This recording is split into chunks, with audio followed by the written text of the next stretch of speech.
بسم الله الرحمن الرحيم قد أفلح المؤمنون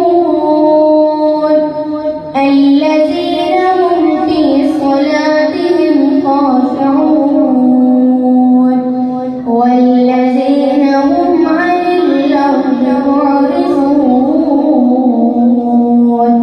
والذين هم للزكاة فاعلون والذين هم لفروجهم حافظون إلا على أزواجهم أو ما ملكت أيمانهم فإنهم غير ملومين. بسم الله الرحمن وأطيعوا الله ورسوله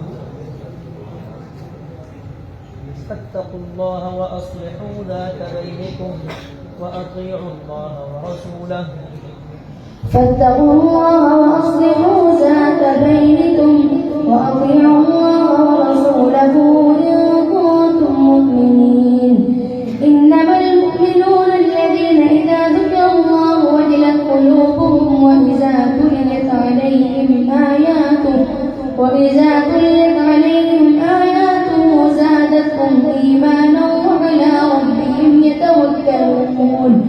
الذين يقيمون الصلاة ومما رزقناهم ينفقون أولئك هم المؤمنون حقا لهم درجات عند ربهم ومغفرة ورزق كريم. كما أخرجك ربك من بيتك بالحق وإن فريقا من المؤمنين لكارهون يجادلونك في الحق بعدما تبين كأنما يساقون إلى الموت وهم ينظرون. دوسرا سوال.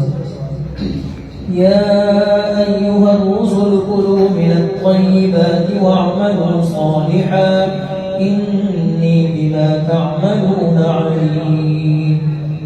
أعوذ بالله من الشيطان الرجيم. يا أيها الرسل كلوا من الطيبات واعملوا صالحا إني بما تعملون عليم. وإن هذه أمتكم أمة واحدة وأنا ربكم فاتقون. فتقطعوا أمرهم بينهم زبرا كل حزب بما لديهم فرحون. فذرهم في غمرتهم حتى حين أيحسبون أنما نمدهم به من مال وبنين نسارع لهم في الخيرات بل لا يشعرون. إن الذين هم من خشية ربهم مشفقون والذين هم بآيات ربهم يؤمنون والذين هم بربهم لا يشركون والذين يؤتون ما آتوا وقلوبهم وجلة أنهم إلى ربهم راجعون. أولئك يسارعون في الخيرات وهم لها سابقون. ولا نكلف نفسا إلا وسعها ولدينا كتاب ينطق بالحق وهم لا يظلمون. بل قلوبهم في غمرة من هذا ولهم أعمال من دون ذلك هم لها عاملون.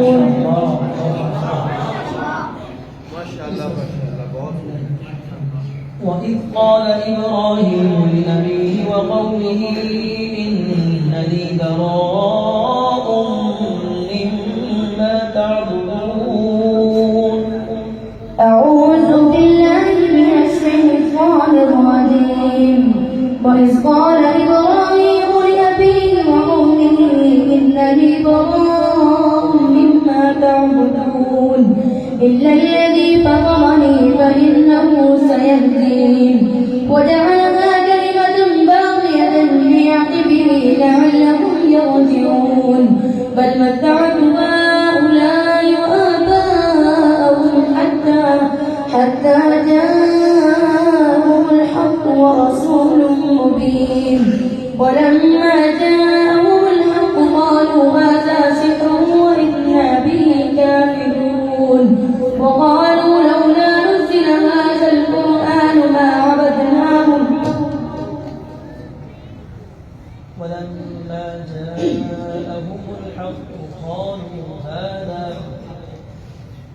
ولما جاءهم الحق قالوا هذا سحر وإنا به كافرون بل متعنا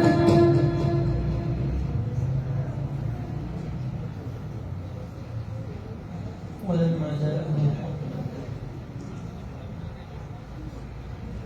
وقالوا لولا نزل هذا القرآن على رجل من القريتين عظيم وقالوا لولا نزل هذا القرآن على رجل من القريتين عظيم أهم يقسمون رحمة ربك نحن قسمنا بينهم معيشتهم في الحياة الدنيا ورفعنا بعضهم فوق بعض درجات ليتخذ بعضهم بعضا سخريا ورحمة ربك خير مما يجمعون ولولا أن يكون الناس أمة واحدة لجعلنا لمن يكفر بالرحمن لبيوتهم سقفا من فضة ومعارج عليها يسألون صدق الله العظيم.